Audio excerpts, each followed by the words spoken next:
అందుకని ఇప్పుడు మీరు ప్లాటినం చూసుకోండి ఆల్ టైమ్ హైలో ఉంది, ఉమ్, కాపర్ ఆల్ టైమ్ హైలో ఉంది, silver all time high, gold all time high, and platinum all time high. ప్రతి మెటల్ కూడా ఉమ్, అంటే హ్యూజ్ డిమాండ్ ఉంది వరల్డ్ వైడ్ అన్నిటిలో రైట్. కూడా. అవును. అంటే వీటికి సిల్వర్ లీడ్ చేస్తుంది, మిగతా మొత్తం లీడ్ అవుతుంది అనమాట. అంటే సిల్వర్ పెరిగినంత అంత అంత స్పీడ్ అంత లేకపోవచ్చు, స్పీడ్ లా బట్ ఉండకపోవచ్చు. ఎంతకంత పెరుగుతుంది డెఫినెట్గా. ఓకే. ఏదైనా ఇండస్ట్రియలైజేషన్ ఎక్కువ అవుతుంది కాబట్టి వరల్డ్ వైడ్గా ఈ ఇండస్ట్రియల్ యూటిలిటీ వాడే ఈ మెటల్స్ అన్ని రేటు ఎంతకంత పెరిగే ఛాన్స్ ఎక్కువ ఉంది. ఉమ్, గోల్డ్ సిల్వర్ ఎందుకు ఎగ్జామ్షన్ అంటే వీటికి ఇన్వెస్ట్మెంట్ కూడా వాడతారు. ఒక రైట్. ఒక ఇండస్ట్రియల్ డిమాండ్ అని కాదు, ఉమ్, ఇండస్ట్రీ డిమాండ్ ఉన్నా లేకపోయినా కూడా. ఉమ్, ఇండియా యొక్క అదృష్టం ఏంటంటే ఇండియాలో ట్రెడిషనల్గా ఈ గోల్డ్ సిల్వర్ని మనం నిల్వ ఉంచుకోవటం అనేది ఉమ్, భూమి పుట్టినప్పటి నుంచి ఉంది, ఉంది మన అలవాటు. కల్చర్లో ఒక పార్ట్ కాబట్టి. ఉమ్, ఉమ్, ఇప్పుడు ఇండియాలో ఒక రీసెంట్గా హెచ్డిఎఫ్సి మ్యూచువల్ ఫండ్ ఒక సర్వే అనౌన్స్మెంట్ చేశారండి. ఉమ్, దాంట్లో లాస్ట్ 1 yearలో ఈ గోల్డ్ ప్రైస్ ర్యాలీ వల్ల ఉమ్. ఇండియాలో 117 లక్షల కోట్ల వెల్త్ క్రియేట్ అయింది. ఓ, అంటే ఓకే. 100 లక్షల కోట్ల వెల్త్ క్రియేట్ అయింది ఇండియాకి um, last 1 year alone, okay. Gold price rally వల్ల. ర్యాలీ వల్ల. అంటే ఎందుకంటే గోల్డ్ వరల్డ్ బిగ్గెస్ట్ ఉండేది ఇండియాలో అఫీషియల్గా. అవును. అంటే రెండోది సిల్వర్ కూడా world second biggest consumer India వాళ్ళు. ఉమ్, ఈ రెండు పెరగటం వల్ల వరల్డ్ బిగ్గెస్ట్ బెనిఫిషియరీ ఎవరంటే డెఫినెట్గా ఇండియా వాళ్ళే. ఉమ్, అయితే సైడ్ ఎఫెక్ట్స్ ఉండవు అంటే డెఫినెట్గా ఆటోమొబైల్ ఇండస్ట్రీ ఈ మెటల్స్ రా మెటీరియల్గా వాడే వాళ్ళందరికీ వాళ్ళంతే కొంత స్లోగా ఎఫెక్ట్ అవుతారు ఖచ్చితంగా. ఉమ్, వాళ్ళు డెఫినెట్గా ఆల్టర్నేటివ్ చూసుకోవాలి. ఆల్టర్నేట్ చూసుకున్నప్పుడు ఆ. ఖచ్చితంగా వేరే బట్ మెటల్స్కి ఓవర్ నైట్లో అది ఆల్టర్నేట్ అవ్వదు కానీ but it may take some time. Okay. అంతే. సో అంటే వీటి ఉత్పత్తి ఇప్పుడు మీరు అన్నారు ఇండస్ట్రియల్ యూసేజ్ కి సరిపోయే సిల్వర్ వచ్చింది అనుకోండి, ఒకవేళ తీయగా అంటే మైనింగ్ ద్వారానో లేకపోతే అవును. ఇంకొక ఎవరైనా అమ్మడం ద్వారానో, సో ఎలాగైనా వచ్చినట్లయితే మళ్ళీ కొంతవరకు తగ్గే అవకాశం లేదు, లాస్ట్ 5 years నుంచి కూడా కొత్త మైనింగ్స్ ఏమీ ఓపెన్ అవ్వలేదు ఓపెన్ వరల్డ్ వైడ్గా, అవ్వలేదు కాబట్టి. ఓపెన్ అవ్వలేదు. ఉమ్, బట్ అదే టైంలో electrical vehicles electrical products usage బాగా పెరుగుతూ వస్తుంది వరల్డ్ వైడ్గా. Right right. అందుకని ఎలక్ట్రిక్. గ్యాప్ ఉంది.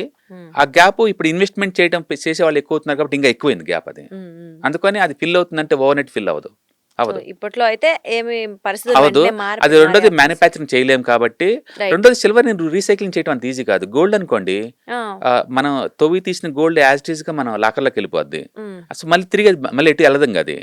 ఇప్పటి వరకు అయితే మనిషి పుట్టిన కాడి నుంచి ఇప్పటి వరకు మన చరిత్ర ప్రకారం చూసుకుంటే ఆల్మోస్ట్ 1.5 lakhs tons బయట తీశాడు భూమిలోంచి.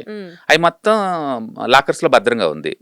సిల్వర్ అలా కాదు, 15 లక్షల టన్ను సిల్వర్ బయట తీశాడు ఇప్పటి వరకు మైనింగ్ నుంచి. ఓకే. కానీ మనం వాడే కారులో మనం 30 to 50 grams వరకు ఉంటుంది అనుకోండి ఎలక్ట్రికల్ వెహికల్స్ లో.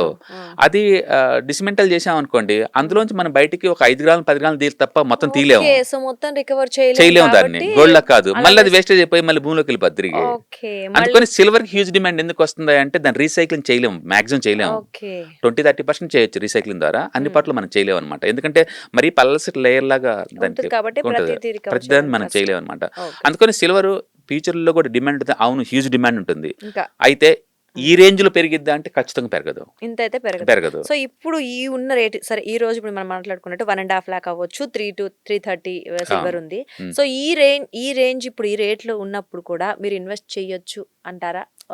లేదు, ఇప్పుడే కాదు, ఈవెన్ ఈ రేట్ మీద 10 days బ్యాక్ కూడా అడిగిన వాళ్ళకి మేము ఈ టైంలో ఇన్వెస్ట్ చేయడం, మీరు ఆల్రెడీ లేట్ వచ్చారండి, ఆ, లేట్ సో అయిపోయారు, ఈ పెద్దగా రేట్ దగ్గర ఇన్వెస్ట్ చేయకూడదు అన్నాం. ఉమ్, మేము అలా అన్న తర్వాత కూడా అది 20% దా పెరిగింది, అది అవును. 20% పెరిగింది, ఇది 20% పెరిగిపోయింది. ఉమ్, ఇప్పుడు మళ్ళీ అడుగుతున్నా సరే ఎవరన్నా ఇన్వెస్ట్మెంట్ చేయొచ్చు ఈ రేట్ల మీద అంటే ఉమ్. రిస్క్ టూ మచ్ ఉంటుందండి, రివార్డ్ తగ్గిపోయింది. మీరు ఏదన్నా ఇన్వెస్ట్మెంట్ చేయాలంటే ఫస్ట్ మీరు చూడాల్సింది స్టార్టింగ్ సేఫ్టీ ఎంత ఉందనేది. రైట్. మనం డబ్బు పోగొట్టకుండా ఉండాలి, రాకపోయినా పర్వాలేదు, అంతే ఎండ్ ఆఫ్ ది డే సేఫ్టీగా ఉంటుంది, చాలా ఇంపార్టెంట్. రైట్ అంటే రెండోది రిస్క్తో పోల్చుకున్నప్పుడు రివార్డ్ ఎంత ఉందో మనం చూసుకోవాలి. రైట్. మీరు కనుక ఒక 5 years టైము, ఒక 10 years టైము అలా నేను ఉంచుకుంటాను అనుకుంటే ఆహాహా. మీరు ఎంటర్ అవ్వచ్చు. లేదు మన షార్ట్ టర్మ్ జస్ట్ అది మూవ్ అవుతుంది కాబట్టి నేను ఎంటర్ అవుతున్నా అని చెప్పారనుకోండి, కష్టం. సింగిల్ డే కూడా 10% డ్రాప్ అవుతుంది ఈజీగా. మళ్ళీ అదే రోజు ఇలానే మళ్ళీ వీడియోలు చేస్తాం మనం, అది సిల్వర్ ఎందుకు డ్రాప్ అయింది, గోల్డ్ ఎందుకు డ్రాప్ అయిందని. అవునవును, exactly. ఎందుకంటే ఎంత ఫాస్ట్గా పెరిగితే అంతే ఫాస్ట్గా బ్యాక్ రావడం అనేది మామూలు మనం చూస్తాం, ఏ సెట్ అలా జరుగుతూనే ఉంటాయి అనమాట. అందుకని ఈ టైంలో కొత్తగా వచ్చే వాళ్ళకి ఏంటంటే మీరు 5 years లో కనుక ఉంచుకుందాం అనుకుంటే కనుక వెల్కమ్ టు ది ఇన్వెస్ట్మెంట్ వాళ్ళు. అదర్వైజ్ ఏంటంటే మీరు మల్టీ అసెట్ అలొకేషన్ ఫండ్స్ అని ఉంటాయి, వాళ్ళు ఏంటంటే equity, gold, silver, American markets, real estate, debt funds, అన్ని రకాల అసెట్స్ లో పెడతారు. అంటే అందులో ఖచ్చితంగా బెస్ట్ అసెట్ ఉంటుంది, వరస్ట్ అసెట్ ఉంటుంది. ఫర్ ఎగ్జాంపుల్ ఈ సంవత్సరం చూసాం అనుకోండి, ఈక్విటీ ఇండియాలో వరస్ట్ అసెట్, గోల్డ్, సిల్వర్ ఈ సంవత్సరం ఇండియాలో బెస్ట్ అసెట్. బెస్ట్. ఈ రెండు ఉంటాయి దాంట్లో మల్టీ అసెట్ అలొకేషన్ ఫండ్స్ లో. కాకపోతే ఫండ్ మేనేజర్లు ఏం చేస్తారంటే బెస్ట్ పర్ఫామ్ చేసే వాటికన్నా ఎక్కువ అలొకేట్ చేస్తారు, వరస్ట్ పర్ఫామ్ చేసే దానికన్నా తక్కువ అలొకేట్ చేస్తారు. కాబట్టి రిస్క్ రివార్డ్ ఫేవర్గా ఉంటుంది. అందుకని మీరు ఎవరైనా కొత్తగా గోల్డ్, సిల్వర్ ఇలా పెట్టే బదులు మల్టీ అసెట్ అలొకేషన్ ఫండ్స్ లో ఇన్వెస్ట్ చేయడం ద్వారా మనకి యావరేజ్ మీద సేఫ్టీగా మనం you can make the good money అనమాట లాంగ్ టర్మ్ పాయింట్ ఆఫ్ లో. లాంగ్ టర్మ్ పాయింట్ ఆఫ్ లో. But short term point of లో ఈ చేంజ్ చూసి మనం ఎంటర్ అయ్యామనుకోండి, చెప్పలేము, మన ఈజీ ట్రాప్ అవుతారు.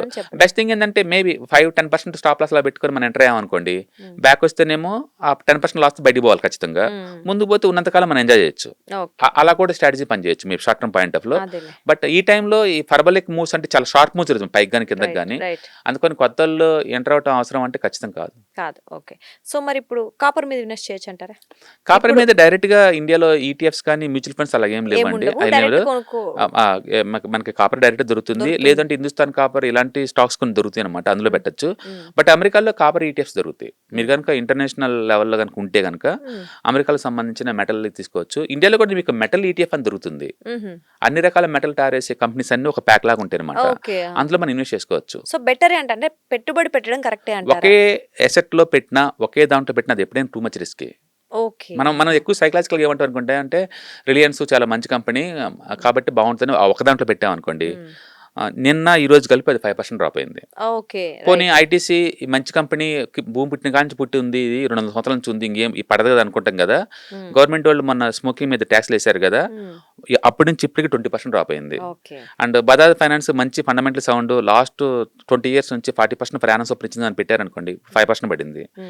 అండ్ విప్రో మొన్న అమెరికాలో 8% ఏడిఆర్ డ్రాప్ అయింది అని చెప్పేసి నిన్న అది ఒక రోజే 10% డ్రాప్ అయింది. మనం అనుకున్న కంపెనీస్ మొత్తం well established and fundamental sound కంపెనీసే కదా, అందుకని సింగిల్ అసెట్ లో పెట్టారనుకోండి చాలా రిస్క్ ఎక్కువ ఉంటుంది. కాబట్టి ఒకే స్టాక్ అయితే స్టాక్ స్పెసిఫిక్ రిస్క్ భరించాలా, ఓవరాల్ మార్కెట్ రిస్క్ భరించాలా. నాకు ఈ స్టాక్స్ వద్దు ఒక ప్యాక్ లాగా తీసుకుంటా మనం అనుకున్నారనుకోండి, అప్పుడు ETFs, index funds, mutual funds తీసుకున్నారనుకోండి, సింగిల్ స్టాక్స్ లో రిస్క్ తో పోల్చుకుంటే ఇందులో రిస్క్ తగ్గిద్ది. అసలు ఒక్క ఈక్విటీలో ఎందుకు పెట్టాలి, మల్టిపుల్ అసెట్స్ తీసుకున్నాం అనుకోండి ఇంకా రిస్క్ తగ్గిద్ది. కాబట్టి మీరు రిస్క్ చూసుకోండి, రివార్డ్ చూసుకొని మీరు పెట్టుకోండి. ఏదైనా ఫినాన్స్ మొత్తం గోల్ ఓరియంటెడ్గా ఉండాలి. గోల్డ్ ఓరియంటెడ్ అప్పుడు మనకి ఒక గోల్ ఓరియంటెడ్ అంటే ఒక రిటైర్మెంట్ కోసం, ఒక ఇల్లు, ఒక హౌస్ కొనటం కోసం, ఒక టూర్ వెళ్ళటం కోసం, ఒక కిడ్ ఎడ్యుకేషన్ కోసం, ఇలా గోల్ ఓరియంటెడ్ గా పెడితే ఏంటంటే మనకి క్లారిటీ ఉంటుంది. లేకపోతే ఏమవుతుందంటే పెరిగినప్పుడల్లా ఐఎమ్ గ్రేట్ అని మురిసిపడటం, పడ్డప్పుడల్లా తప్పు చేసిన ఫీలింగ్ తో సఫర్ అవటం, ఇలాంటివన్నీ జరుగుతూ ఉంటాయి. ఎందుకంటే మీరు ఎందుకు పెట్టారు మీకు తెలియదు కదా. అందుకని ఏదైనా ఒక పర్పస్ ఉండాలి. పెడితే ఏమవుతుందంటే వీటిని హ్యాండిల్ చేయడం ఈజీ అవుతుంది, ఎందుకంటే ఇవేమి మన కంట్రోల్లో లేవు కదా, వరల్డ్ వైడ్ గా డ్రాప్ అవుతుంది, పెరుగుతుంది కాబట్టి. సాక్షి టీవీ ప్రసారాలను నిలిపివేయడం చట్టరీత్యా నేరం. సాక్షి టీవీ ప్రసారాల కోసం మీ స్థానిక కేబుల్ ఆపరేటర్ను వెంటనే సంప్రదించండి.